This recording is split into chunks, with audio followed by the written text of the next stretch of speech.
All right. Your boy Marcos over here, 18205 is the channel name. My name is Marcos. We're playing a little Titanfall. Say what up, though. You know, I want to talk to these guys for a hot minute, man. I was having this conversation the other day with my boy Zeke. And, anyway, we were talking a little about this next-gen stuff. I was mentioning how I'm planning on getting a PS4 when Last of Us comes out, which is now 50 bucks. They dropped it $10 down. Which I do feel, you know, they should have, and I'm very curious to see if the pricing for the Grand Theft Auto, for example, when it comes over to PlayStation, Amazon. I haven't really looked to see whether that's up on Amazon yet or something, you know, what the pricing is.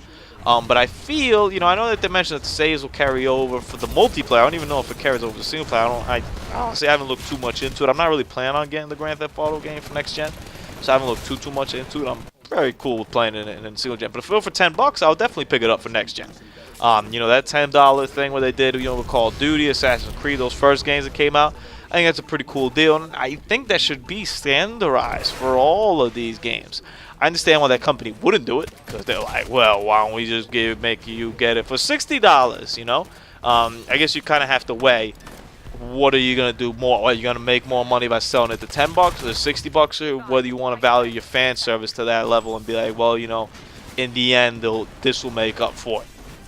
So it's very curious over there with those decisions that they got to make over there. But, you know, it kind of got me thinking when I was talking with Zeke, you know, he was like, yeah, you're going to buy a PS4 just for The Last of Us. I was like, well, no, eventually I'll get more games for it. But The Last of Us is really the first game that brings it up. And he's like, you know, that's a PS3 game. And I was like, well, you know, I wish I would have played it the PS3 era. I didn't have a PlayStation 3, so this is an opportunity for me to catch up on it. And it kind of got us talking about, like, what exactly, like, how crazy does that sound that I'm getting a next-gen system to play a game that's on the last gen. You know, so what exactly makes like a game like a next-gen system? And it's ironic I'm playing the Titanfall over here because this is something that was considered to be pushing the next gen. You know, this is something that wasn't able to work on the Xbox 360 apparently, even though the game came out for it. So my first ramification about that is I feel if the game is out for the 360 or the PS3, that it's not too next-gen. Obviously, if it's a dumbed down, like if there's a significant bit of dumbed down. I haven't played the 360 version of Titanfall, but I read the review, I saw the review, I've seen some videos on it, and it doesn't look as great. You know, the lighting, for example, isn't as great on it, but it looks pretty damn good. I play it on the 360 in a heartbeat. I wouldn't go out and get an Xbox One for Titanfall, you know, if I wanted to stick with that 360. You know, it's just not the game to do that. It's a very good game, but I don't think it's really what the next gen curtails. Same thing goes, you know, with the other big exclusive that they got for the Sony side, the Infamous game. Not really something that, you know, you're gonna say, well, I gotta get it for Infamous Second Son. I think that's something that maybe it wouldn't look as pretty, maybe it wouldn't run as smooth, but it will definitely be on the PlayStation 3 and be alright. I think this holiday is going to give us our first taste of that next-gen stuff, but I really think it'll pick up a little bit more come 2015. You know, I look at a game, for example, like The Witcher, which I don't think is coming out for the 360. I might be incorrect. I didn't look up the facts before that.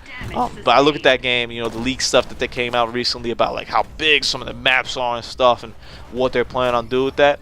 That's next-gen for me. Destiny, for example. Which also, I'm not even sure if Destiny's coming out on previous generation systems. I don't really know. If they could pull off what they're saying that they want to do in that game, then I think that's next gen. You know, because it's just ramifications. The game like The Division, for example, to me seems next gen. That's something that I don't see on the 360. I think the further along we get along, the more games are just gonna be released for one system. But that's kind of symbolic to me when it only comes out in one. You know, that was one of the powerful things I remember seeing in the trailer for the Arkham game, the new Batman game. Even though that thing got pushed back till February, mainly just to work on it. I mean, everything's coming out. Ain't no biggie on that.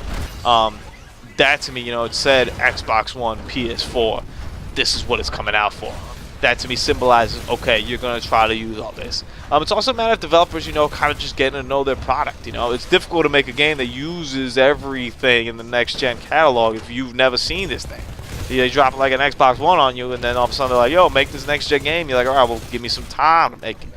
So there's clear differences between like an older generation game, 360 game, an Xbox One game, PS3, PS4. But to me, there isn't that standalone title that comes out there. I think Borderlands, jeez, that's what I think when I see Destiny. I think Destiny has that opportunity, I'm notably down on Destiny, and I haven't played it yet. I'm gonna play it eventually once I get a chance to get a hold of the beta, and we'll see. But I struggle with the amount of hype generated that game to believe that it's gonna be that good. I know that'll be good. You know, same thing kind of with Watch Dogs. I'm kind of in the same perspective I was in Watch Dogs. No doubt that the game's gonna be good, but there's just nothing there that is alluring enough to me to be like, I need to get this. This is the pinnacle experience of the next generation. You do this also, you know, when I look back in the two, you look at this with like the Xbox 360 games, you kind of do the same thing, you know. Look back at some of those early games. I remember Perfect Dark Zero when it came out for the 360. Like, I remember people telling me to get the 360 because of that game. Like, that game was that good when that game came out. You know, it was wow, like, dude, you'll never see this.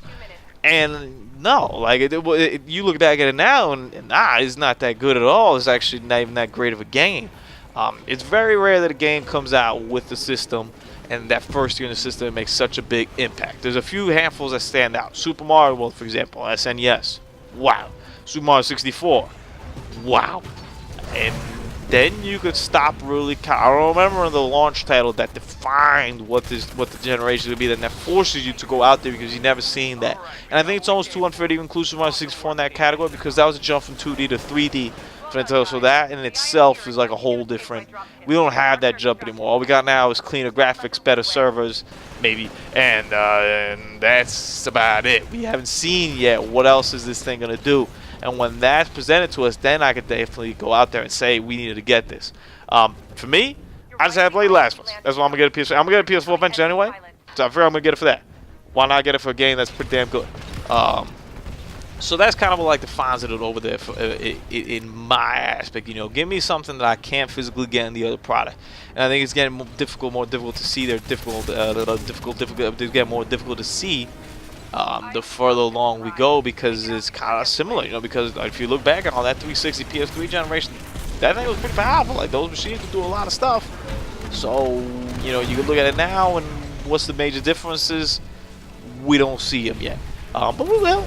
We got faith, man. It's early, dog. So, I mean, this is literally the first holiday season that these things will come out, if you don't count last year. So, we'll see how that goes. Hope you guys enjoyed the video, man. Have a great Wednesday, everybody. We outie.